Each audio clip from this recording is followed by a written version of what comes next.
నా తండ్రి నాయన నాకు నా తండ్రి నేను వేరే ప్రదేశాలకు వెళ్ళినప్పుడు నానైనా ఇది నీ యొక్క పొలమని నన్ను గద్దించి ఈ పొలంలోనికి తీసుకుని వచ్చి నానైనా మీరు నన్ను స్థిరపరిచి నీ యొక్క నా తండ్రి ఉపదేశాల ద్వారా ఆత్మీయంగా నన్ను నా తండ్రి బలపరిచి నేను నీ వైపు చూస్తూ ముందుకు కొనసాగిపోయే వరకు ఇంతవరకు నాకు సహాయం చేసిన విధానాన్ని బట్టి మీకు వందనములు.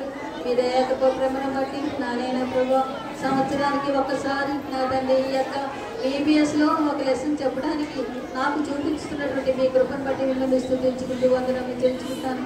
ముఖ్యంగా మా నిమిత్తం నా తండ్రి ప్రాణం పెట్టారు, వేదన బాధ దుఃఖం అనిపించారు. దేవా నా రక్షకుడు నా తండ్రి నా రక్షణకు ఆధారపుత్రుడు నా యొక్క నాయన ప్రభావ నిరీక్షణకు కారకుడమైనటువంటి మిమ్మల్ని స్తుతించుకుంటాను. ఆ జీవితంలో చేసి ప్రతి ఉపకారం మేలు బట్టి మిమ్మల్ని స్తుతించుకుంటాను. ఈ లెసన్ నేను చెప్పుటకు కావాల్సినటువంటి సామర్థ్యం నాకు లేదు, కానీ మీ దయాకృప ప్రేమలు నాపై కురిపించండి. కార్యము సఫలము చేసేటటువంటి నీ వంటి వారు ఎవరు అయినా వేపులలో అయినా నీ సముడు ఎవరు ప్రభు? మీ దయాకృప ప్రేమ బట్టి చెప్పు నాతో ఉండి నాలో ఉండి నా తండ్రి మీ మాటలు బిడ్డతో మాట్లాడండి, వాళ్ళకి వాక్యాన్ని అర్థం చేయించండి నైనా ప్రభా. వారి హృదయాలలో నా తండ్రి మీ వాక్యం గ్రహించి నీ చిత్త ప్రకారం నడిచేలాగా నానైనా ప్రభా రక్షణకు వారిని నడిపించమని నీ పాసులు వేడుకుంటున్నాను. అయినా నా తండ్రి వేరే క్లాసులో చెప్పేటటువంటి వారందరినీ కూడా నీకు కృపాహస్తాలకు చెప్పుకుంటూ నన్ను నీ యొక్క సంపూర్ణ కృపలకు ఒదిగి వాడుకోమని నీ కృపాహస్తాలకు నన్ను సంపూర్ణంగా చెప్పుకుంటూ నీకు వ్యతిరేకమైన ఏ విధమైన మాట పలుకు నేను మాట్లాడకుండా చేయకుండా ఉండేలా సహాయం చేయమని యేసు పుణ్యపరిచిస్తున్నాం. నీ కృపాహస్తాలకు చెప్పుకుంటున్నా తండ్రి.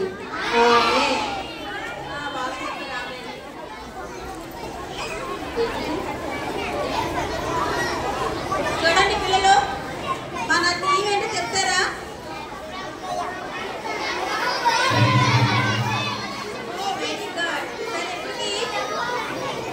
ఎన్ని పాఠాలైంది మనకి? ఎన్ని పాఠాలైంది? పొద్దున ఎన్నో పాఠమైంది? Very good. ఎన్నో పాఠం? 6వ పాఠం చెప్తుంది. 6వ పాఠం పేరు చెప్తాను, చెప్పండి అన్నయ్య అందరూ కూడాను. మొర్దకై నమ్మకస్తుడుగా నిలబడటం.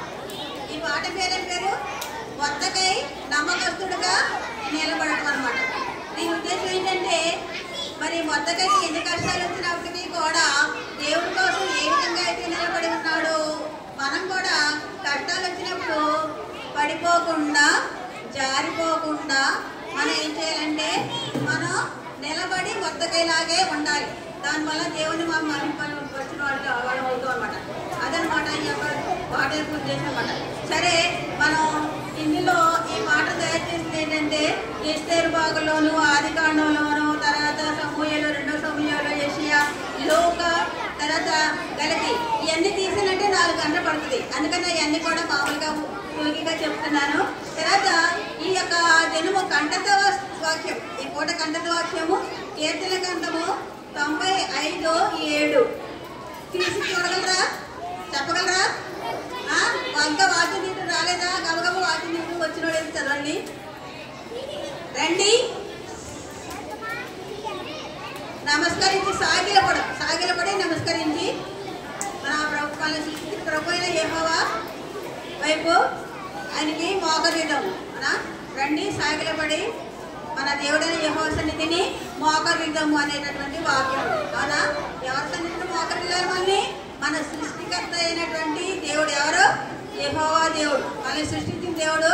ఆయనకి మాత్రమే మనం మోకరిల్లి మనం దేవుణ్ణి స్తుతించాలి. అంతేగాని మరి ప్రతిదానికి మనం అలా మోకరిల్లకూడదు అన్నమాట. సరే, ఇప్పుడు కాస్త పునర్విమర్శ చేద్దాం. దాంట్లో ఎస్తేరు ఆవిడెవరు? ఎస్తేరు. పేరేం పేరు? ఎస్తేరు. ఈవిడ గురించి 3 లక్షణాల గురించి మనం చెప్పుకోవచ్చు. ఈవిడేంటంటే దేవుడు ఏర్పాటు చేసినటువంటి జనం. ప్రపంచంలో అనేకమైనటువంటి జనాంగాలు ఉన్నాయి. అందులో దేవుడు ఏర్పాటు చేసినటువంటి జనం యోధా బాలిక అనమాట. యూదుల్ని ఏర్పాటు చేస్తున్నాడు. దేవునికి ఒక సాక్షులుగా ఈ ప్రపంచంలో యూదులు ఉన్నారు. దేవుడు లేడు అనుకునే వాళ్ళకి అక్కడ ఎదురుగా కనబడతారు. కాబట్టి యూదులలో ఉండేటటువంటి ఒక బాలిక అనమాట. ఎవరో ఎస్తేరు. ఒరే అబ్బాయి, హలో, మాట్లాడక నిన్ను మాట్లాడకూడదు. ఎస్తేరు యోధా బాలిక. ఈవిడి అనాథ. అనాథ అంటే ఏంటి? తల్లిదండ్రులు లేనిది.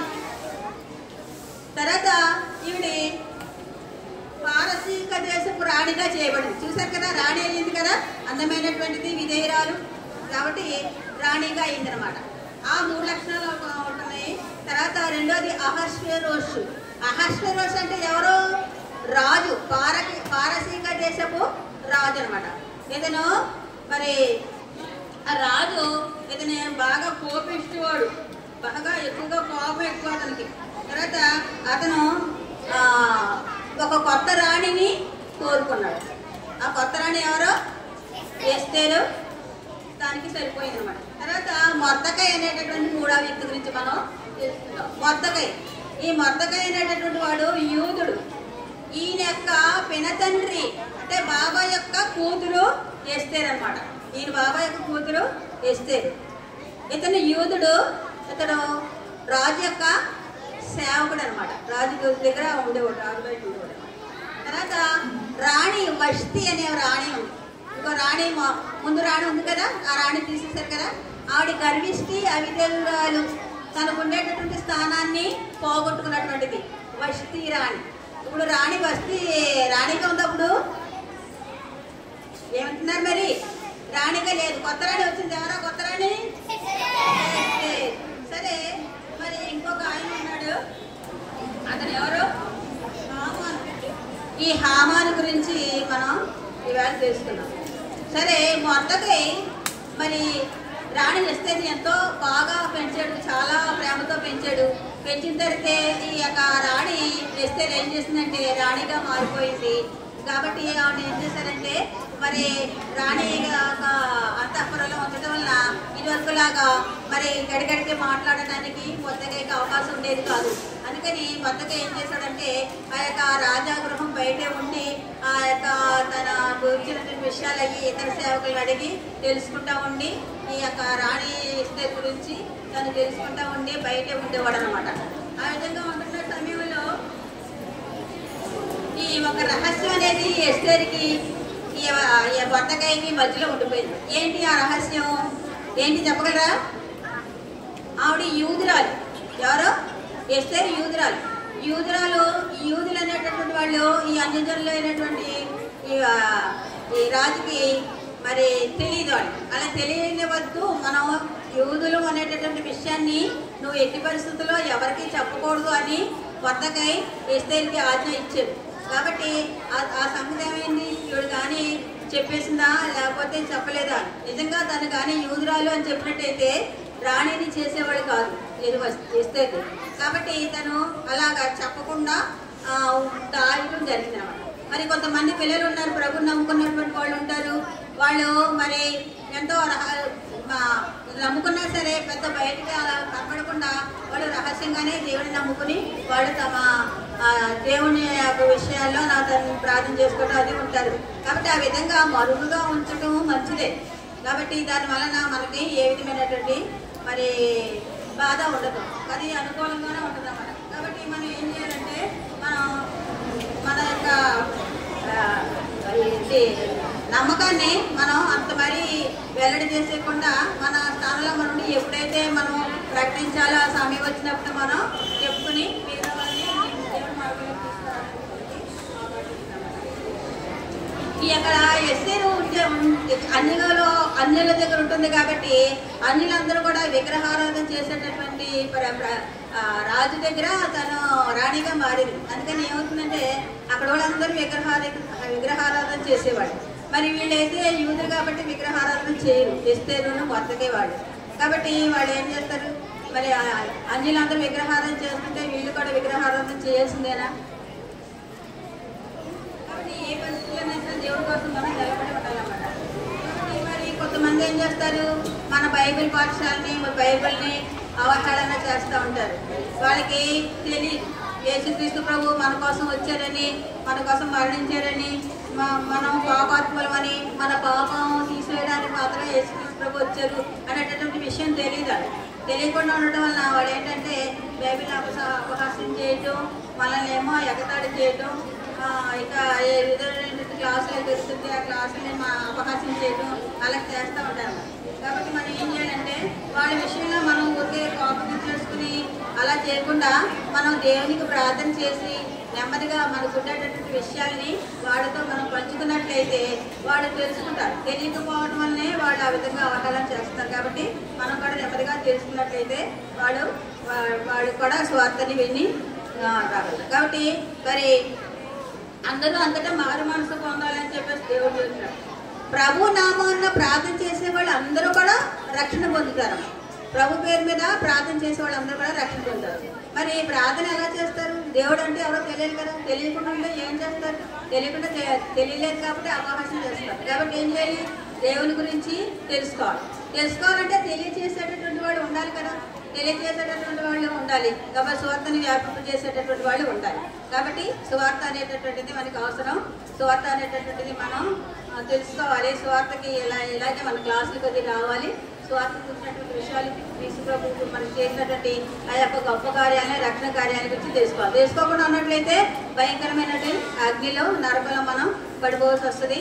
కాబట్టి ఆ విధమైనటువంటి పరిస్థితుల్లో మనం పడిపోకుండా ఇష్టం లేకే యేసుక్రీస్తు ప్రభువు ఈ యొక్క మానవ రూపంలో రావడం జరిగింది అన్నమాట. కాబట్టి ఈ సైతాన్ ఏం చేస్తున్నది? ఎప్పుడు కూడా యేసు ప్రభువుని తెలుసుకోకూడదు. ఎప్పుడు కూడా మనం ఏదో ఒక తప్పు చేస్తూనే ఉండాలి, దేవుడి నుంచి దూరం అయిపోవాలి అని చెప్పేసి ఏదో ఒక కార్యం చేస్తూ ఉంటుంది. కానీ మన దేవుడు ఏం చేస్తాడంటే మనల్ని ఆ యొక్క సైతానుల నుంచి తప్పించి మనల్ని ఏం చేస్తాడంటే కాపాడుతూ ఉంటాడు అన్నమాట. కాబట్టి మనం ఆ తప్పుడు పనులు మనం చేయకుండా ఉండాలి. కాబట్టి ఇదేంటి, ఇక్కడ ఒకరోజు రాజుగారు ఏం చేశారు? మొర్దెకైని హెచ్చించి అందరికన్నా పెద్ద అధిపతిగా నియమిస్తారు. నియమించిన బట్టి హామాను చాలా గర్విష్ఠుడై తను తిరుగుతూ ఉంటాడు. అందరూ సేవకులందరూ కూడా హామానికి సాగిలపడి నమస్కారం పెట్టాలని చెప్పేసి ఈ యొక్క రాజుగారు ఆజ్ఞిస్తారు. ఇచ్చేటప్పుడు అందరూ కూడా సేవకులందరూ కూడా ఈ హామాన్ వచ్చినప్పుడల్లా బయటికి ఆ రాజగృహంలో వచ్చి వచ్చేటప్పుడు కూడా సాగిలపడి నమస్కారం పెడతా ఉంటారు. ఎవరికి? హామాన్కి. పెట్టచ్చు అలాగా సాగిలపడి నమస్కారం పెడతారు. నాలాంటి వాళ్ళు కూర్చుంటే లేకలేని వాళ్ళు ఉంటారు కదా, అటువంటి వాళ్ళు అందరూ కూడాను బాబోయ్ ఇన్నిసార్లు అయితే కూర్చున్నాడు, కూర్చుని నడిచి అతను వచ్చినప్పుడల్లా సాగిలపడి నమస్కారం పెట్టలేకపోతున్నాం బాబా అని చెప్పేసి అనుకున్నారేమో తెలియదు. కానీ మరి ఆ యొక్క హామాన్ వచ్చినప్పుడల్లా వాళ్ళు మొక్కటం, నమస్కారం చేయటం, సాగిలు పడటం అలా చేస్తుంటే హామాను చాలా ఆనందంగా గర్వంతో వెళ్తూ ఉండేవాడు. అయితే ఒకడు మాత్రం అలాగా నమస్కారం పెట్టకుండా ఉన్నాడు. ఎవరు అలా నమస్కారం పెట్టకుండా ఉన్నవాడు? మొర్దెకై ఏం అమ్మకుండా నమస్కారం పెట్టకుండా వచ్చినప్పుడల్లా అలా చూస్తూనే ఉండేవాడు. ఉంటుంటే అక్కడ ఉండే సేవకులకి ఏంటా బాబు మేము లేవలేకపోతున్నాం, గడిగడికి మోకరలేకపోతున్నాము, గడిగడికి ఈయన వస్తున్నాడు, మేమేమో నమస్కారాలు అవి పెడుతున్నాము, ఇతనేమో మాత్రం ఏ నమస్కారం పెట్టట్లేదు, కొన్ని ఇలా అనొచ్చు కదా, లేకపోతే ఇలా అనొచ్చు కదా, లేకపోతే ఎలా వచ్చు కదా, లేకపోతే ఎలా అనొచ్చు కదా, ఏమీ అంటలేదు. అసలు కనీసం మన నమస్కారం అనేదే లేదు. కొన్ని నమస్కారం తప్పచ్చు, గౌరవంగా పెట్టచ్చు కదండి, ఏమి పెట్టట్లేదు. మేమేనేంటి పడి నమస్కారాలు పెట్టాలి అనుకున్నలా ఉంది. ఎడుకుని ఆయన దగ్గరికి వెళ్ళి మొర్దెకై నువ్వు రాజాజ్ఞని పాటించవా ఏంటి? హామాన్ వచ్చినప్పుడు నమస్కారం పెట్టాలంటే పెద్దలు గౌరవించాలి కదా, పెట్టు నమస్కారం పెట్టు అని చెప్పేసి అంటుంటే ఏం వినకుండా ఉండేవాడు. అంటే ఇలా రోజు వచ్చి మీరు నమస్కారం పెట్టకపోతే రాజాజ్ఞని పాటించలేనట్టే అని చెప్పేసి అంటుంటే అప్పుడు ఒక రోజు మొర్దెకై చెప్తాడు, మేము యూదులం, మాకు మా సృష్టికర్త అయినటువంటి దేవుడిని మాత్రమే మేము స్తుతించాలి, దేవుడిని మాత్రమే మేము నమస్కారం చేయాలి అని, ఇక మిగతా వాళ్ళందరినీ మేము చేయకూడదు, మాకు ఈ ఆజ్ఞ ఉంది, మా ఆజ్ఞ మేము పాటిస్తున్నాం, అందుకనే నేను నమస్కారం పెట్టట్లేదు అని చెప్పేటప్పటికి ఇంకా దీన్ని నమస్కారం పెట్టేవాడు కాదు కదా, ఇతను సంగతి చెప్తామని చెప్పేసి ఆ సేవకులు ఏం చేశారంటే హామాన్ దగ్గరికి వెళ్ళి చెప్పేసారు. కానీ ఇదిగో ఈ మొర్దెకై అతను అస్సలు ఒకసారి కూడా నమస్కారం పెట్టలేదు, అసలు నువ్వు గమనిస్తున్నావా, చూడు మరి మేము ఎంతలా నమస్కారం పెడతాం, ఏమి నమస్కారమే పెట్టట్లేదు, కాబట్టి మరి అతన్ని చూసుకోని చెప్పేటప్పటికి ఈ హామానికి కోపం వస్తుంది. దుష్టుడు దుష్టత్వం చేయడానికి ఇష్టపడతాడు. ప్రభు అయితే ప్రేమ కలిగినటువంటి వాడు, తన ఒంట్లో ఉన్న రక్తం ఒక్క చుక్క కూడా ఉంచుకోకుండా మొత్తం రక్తం అంతా కాచేసింది దేవుని ప్రేమ. ఈ దుష్టుడేంటి, మొత్తం ఊడ్చిపెట్టి సర్వనాశనం చేసేయాలి. అంటే యూదుల యొక్క వంశాన్ని మొత్తం ఏం చేసేయాలి? నాశనం చేసేయాలి. వాళ్ళకు ఉండేటటువంటి ఆస్తి పాస్తులు తీసేసుకోవాలి.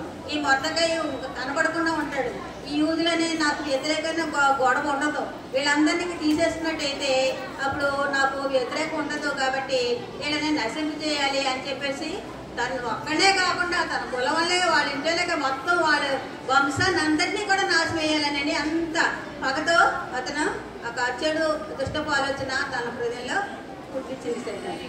అయితే మరి ఏ విధమైనటువంటి తలంపుతోటి ఏం చేశాడు, 5వ నెలలో మరి వాళ్ళు మంజులు కదా ముద్దాలు చూసుకుంటారు. ఏం చేశారు, 5వ నెలలో వెళ్ళి ఆ యొక్క రాతగాళ్ళని పిలిపించి మరి యూదులంతా చనిపోవాలి, ఒక్కడు కూడా మిగలకూడదు, కాబట్టి వాళ్ళకి 12వ నెల 13వ తేదీన ఒకే ఒక రోజున మొత్తం అందరూ కూడా చచ్చిపోవాలి, మొత్తం అందరూ లేపేయండి అని చెప్పేసి ఒక ఆజ్ఞని పుట్టించాలని చెప్పేసి చెప్పి అక్కడ ఆ విధంగా రాసుకుని రాజు దగ్గరికి వెళ్తాడు. రాజు దగ్గరికి వెళ్ళి, రాజా మరి ఈ విధంగా నీ యొక్క సంస్థానంలో నీ యొక్క రాజ్యంలో ఈ యొక్క వర్తకై అనేటటువంటి వాళ్ళు ఉన్నారు, ఒక జనాంగం ఉంది, ఆ యోధ జనాంగం అనేది వాళ్ళు రాజాజ్ఞని మేరుతున్నారు, ఎంత మాత్రం వాళ్ళు లెక్క చేయట్లేదు, వాళ్ళు ఉండటం వలన నీకు నీ రాజ్యానికి హాని, అందుకని అటువంటి వాళ్ళని మనం ఉంచకూడదు, కాబట్టి అతను పూర్తిగా వాళ్ళ వంశాన్ని పూర్తిగా తొలగించేయాలి అని చెప్పేసి చెప్తే రాజుగారు ఏంటి అలా కూర్చో, ఏంటి వాళ్ళ వంశం ఏంటి, వాళ్ళు ఏంటి, ఎందుకని వాళ్ళని తొలగించాలి, వాళ్ళు ఏం పాపం చేస్తారు ఏంటి అనే విషయం తెలుసుకోవాలా, ఏమి చేసుకోకుండా సరే అలాగే నువ్వు చేయదలుచుకుని చేసుకో, ఆ జనాన్ని కానీ నీ చేతికి అప్పచెప్తున్నాను అని తన చేతికి ఉండేటటువంటి ప్రత్యేకమైన ఉంగరాన్ని తీసేస్తారు. వాళ్ళకి ఉంగరం ఆ ప్రత్యేకమైనది ఏంటంటే రాజుగారికి ఏదైనా ఒక ఆజ్ఞని రాసినప్పుడు ఆ ఉంగరం ముద్ర వేసినట్టయితే మైనంలో ముంచి మైనంతో ముద్రేస్తారన్నమాట ఉంగరాన్ని. అప్పుడు ఏంటంటే రాజు ఆజ్ఞ అది ఓకే చేసినట్లు లెక్క అవుతుంది, ఇంకా ఆజ్ఞని ఏమీ మార్చడానికి అవకాశం ఉంది. కాబట్టి ఆ రాజాజ్ఞకి మరి ఓకే చెప్పేసి ఇచ్చేసాడు అనమాట, ఉంగరాన్ని ఇచ్చేసాడు.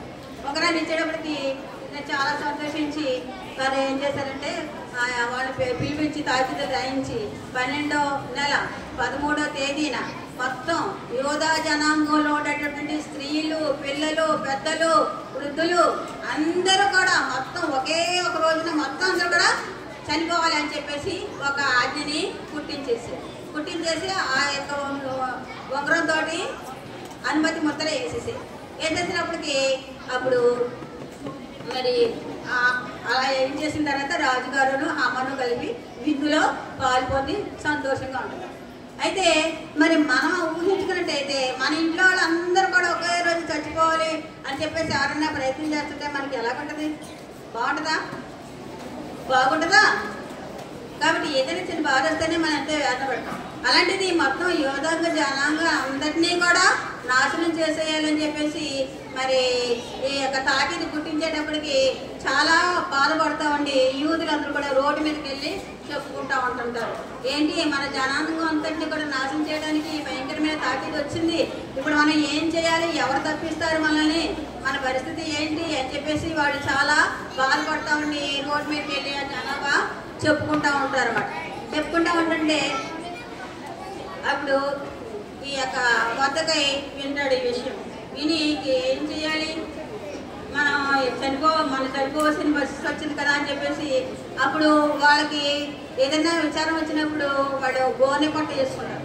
గోనె పట్టు వేసుకుని ఎంతో దుఃఖంతో నడి రోడ్డు మీదకి వచ్చేసి తనకి ఆ యొక్క రోడ్డు మీద తను గోనె పట్టు వేసుకుని ఎంతో దుఃఖాన్ని తెలుపుతూ ఉంటాడు. ఈ యొక్క రాజుగారికి వాళ్ళకి ఈ జనాంగానికి యూదుల్ని చంపేయాలని అనుకున్నారు, కానీ వాళ్ళకి దేవుని యొక్క ఏర్పాటు, దేవుని యొక్క ఉద్దేశం తెలియదు. అంటే ఏంటి, దేవుడు మనకి ఒక ఆది ఇచ్చాడు కదా, దేవుడు మనకి ఒకటి ఇచ్చాడు. మనకి ఏంటది, ఒక నెరవేర్పు ఇచ్చాడు. అదేంటి, యేసుక్రీస్తు ప్రభుని మన కోసం అనుగ్రహిస్తారండి. ఎవరి ద్వారా? యోధా వంశం ద్వారా యేసుక్రీస్తు ప్రభు కన్యమరికి పుట్టి మన పాపాన్ని తీసేయడానికి ఆయన మానవ రూపాన్ని ధరిస్తారనేటటువంటి వాగ్దానం అనేది మనకి ఇవ్వబడింది. ఈ వాగ్దానం ఉందనే విషయం వాళ్ళకి తెలియదు. సైతాన్ చేసినటువంటి ఉద్దేశం అనమాట. సైతాన్ ఉద్దేశం ఏంటంటే ఈ యోధా జనాంగాన్ని అందరినీ చంపేసినట్టయితే ఇంకా యేసుక్రీస్తు ప్రభు యూదుల్లో పుట్టడు, కాబట్టి ఈ ప్రజలకి రక్షణ అనేటటువంటిది ఉండదు అనే ప్లాన్ వేసినవాడు. కానీ దేవునికి వ్యతిరేకంగా రూపొందించబడిన ఏ ఆయుధం కూడా వర్గలేదు కదా. అందుకని దేవుడు ఏం చేశాడంటే సైతాన్ యొక్క ఆలోచనని నెరవేర్చనివ్వకుండా దేవుడు ఆ యొక్క ఆలోచనని తొలగించేసేటటువంటి కార్యం చేశారన్నమాట. కాబట్టి మనం ఏం చేయాలంటే మరి ఈ యొక్క యూదులందరూ బట్టలు చింపుకొని గోరు బట్టలు వేసుకుని ఎంతో మహా దుఃఖంతో రావడంతో వాళ్ళందరూ కూడా ఎంతో బాధపడుతూ ఉన్నారన్నమాట. కాబట్టి మనం ఈ తప్పించాలి ఎలాగనుకుంటుంటే వీళ్ళేమో ఇదివరకు రాణి అందమైన రాణి కావాలి, కొత్త రాణి కావాలి అని చెప్పేసి ఏ విధంగా అయితే మరి బయటికి పంపించేసి ఆ గుర్రాల మీద వాటి మీద పంపించేసి మరి ప్రచారం చేసి రాణిని తీసుకొచ్చారో అది సంతోషకరమైన వర్తమానం. అయితే ఇప్పుడైతే ఈ దుఃఖకరమైన వర్తమానం. దీనికి ఏంటంటే మరి ఈ తాకీదులు దేశ దేశాలు వెళ్ళిపోయి ఆ ప్రాంతాలన్నింటిలోకి కూడా ఈ యూదులు చంపడానికి గుర్రాల మీద మరి రకరకాల ఒంటిల మీద వాటి మీద మరి వెళ్ళడం జరిగింది. అది అంచెలంచెలుగా ఆ యొక్క వార్తను వ్యాపించి జరిగింది. అంటే కొంతమంది రోడ్డు ఏంటిది గుర్రాల మీద వచ్చి తాకిది అందుకోవడం, అది తీసుకుని మళ్ళీ ఇంకో చోటకి గుర్రం మీద వెళ్ళిపోవడం, అలాగే ఒకళ్ళని ఇంకొకళ్ళు అడ్డుకుంటామండి. చాలా వేగంగా ఈ యొక్క విషయాన్ని చెప్పడానికని ఈ యొక్క తాకిదిలో పంపించడం జరిగింది అన్నమాట. కాబట్టి చాలా దుఃఖకరమైనటువంటి పరిస్థితి వచ్చిందన్నమాట. కాబట్టి ఈ సోషల్ కోడ్లో వరకు కూడా అది వ్యాపించింది. హిందూ దేశం మొదలుకొని కృషి దేశం వరకు ఈ విషయాలన్నీ కూడా తెలియజేయడం జరిగిందన్నమాట. కాబట్టి మనకి ఈ వర్తకి అనుకుంటాడు మన అందరం చనిపోతామా, ఈ ప్రియమైనటువంటి ఎస్తరు కూడా చనిపోతుంది కదా, కాబట్టి ఇప్పుడు ఇంత భయంకరమైన పరిస్థితిని ఎలా తప్పించుకోవాలి అని చెప్పేసి బాధపడుతుంటాడు. మనం దేవునికే నమస్కారం చేయాలి, కాబట్టి దేనికి నమస్కారం చేయకూడదు. ఇప్పుడు నమస్కారం అంటే పెద్దల్ని గౌరవించాలి అండి, పెద్దల్ని మనం నమస్కరించాలి, పెద్దల్ని గౌరవించాలి అని చెప్పేసి ఉంది. కానీ పెద్దలకి ఒక ఆడబట్టుకు ముఖ్యకూడదు అంటే ఏంటి, హృదయంలో ప్రేమ ఉండాలి. దేవుడు అందరినీ ప్రేమించమని చెప్పాడు కదా, తల్లిదండ్రులు గౌరవించాలని చెప్పాడు కదా. అంతేగాని బాగా కాళ్ళు నొప్పొచ్చేలా పెట్టుకుని ముందు కాడు లాగేసి పడేసి తర్వాత పీకి పట్టుకోవడం కాదు. ఎలా ఉండాలి, కాళ్ళు మొక్కడం కాదు, హృదయంలో దేవుడి మీద ప్రజల మీద తల్లిదండ్రుల మీద గౌరవం, భక్తి, ప్రేమ కలిగి ఉండాలన్నమాట. కాబట్టి అందరినీ గౌరవించాలి, అందరినీ మనం ప్రేమించగలిగినటువంటి వాళ్ళుగా ఉండాలి. కాబట్టి దేవుని యొక్క ఉద్దేశం, దేవుడు ఏం చేశాడు, అందరూ అంతటా మారు మనసు పొందాలని. అందరూ అంతటా అంటే ప్రతి జనాభా కూడా, మనిషిగా పుట్టి ప్రతి ఒక్కరూ కూడా రక్షణ పొందాలి. రక్షణ కానీ లేకపోయినట్లయితే భయంకరమైనటువంటి నరకం ఉంది. యుగాలు ఆరని అగ్నిలో మనం కాలిపోయేటటువంటి వాళ్ళంగా ఉన్నాం. మన రక్షణని మనం మరి చేసుకోలేము, ఎందుకంటే మన అభాగ్యం, మనకి ఏ విధమైన శక్తి లేదు, మనం ఏంటంటే రక్షణ పొందలేము. దానికి దేవుడు తప్ప ఇంకెవరు కూడా మనకి రక్షణ ఇవ్వలేదు. యేసుక్రీస్తు ప్రభు దేవుడు పుట్టించి తన రక్తం ద్వారా మనల్ని మన పాపాలు కడిగి మనకి రక్షణ ఇవ్వటానికి దేవుడు యేసుక్రీస్తు ప్రభుని సృష్టించడం అనేటటువంటిది జరిగింది. కాబట్టి మనం యేసుక్రీస్తు ప్రభు మన రక్షకుడని మన నోరుతో ఒప్పుకోవాలి.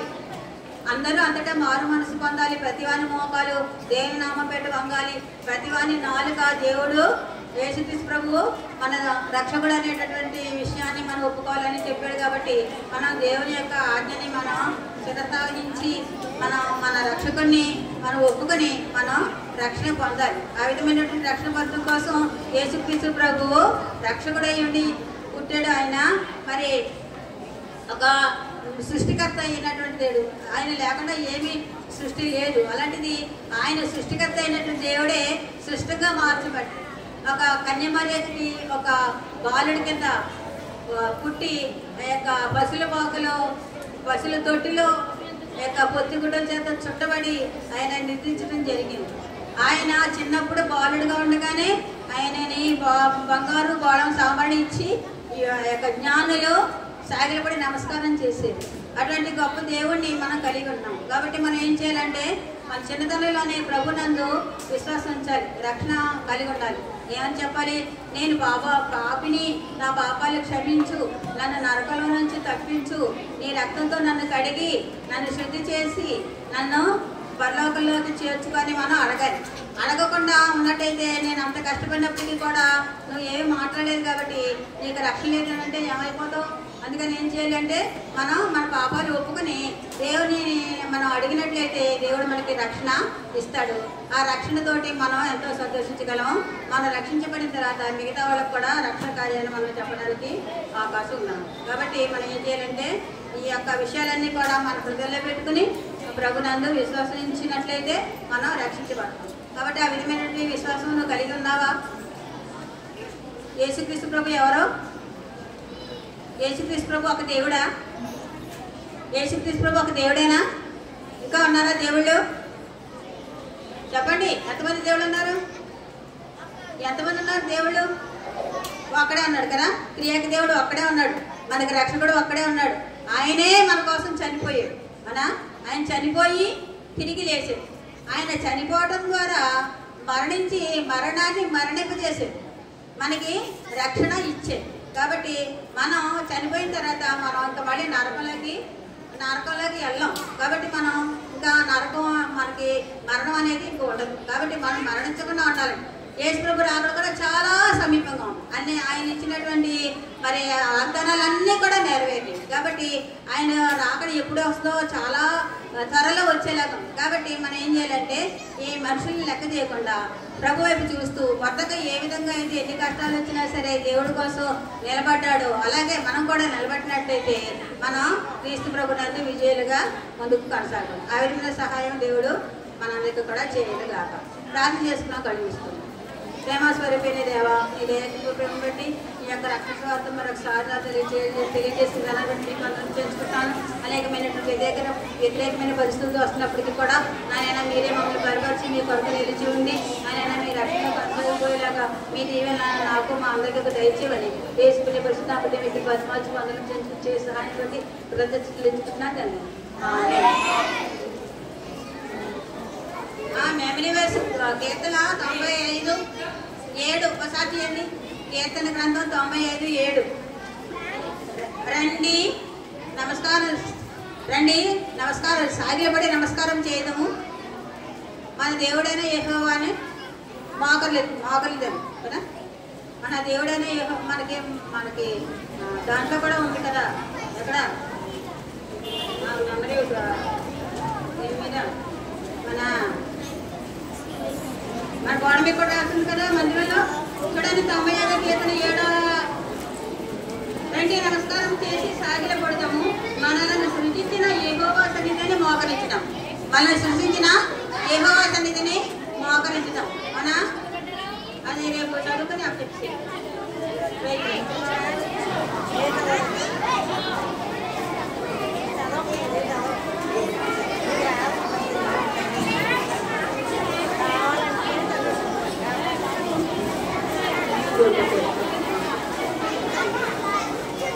పిల్లలు మీరు మీ గ్రూప్స్కి వెళ్ళిపోండి.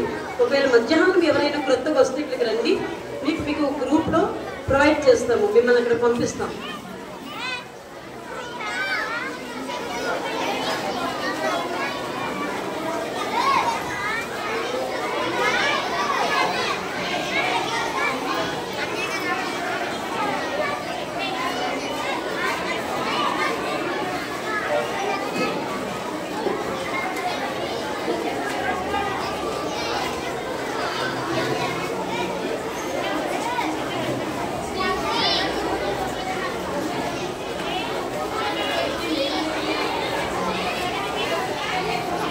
ఫైల్స్ ఇస్తాము, పిల్లల్ని పంపించండి అమ్మా.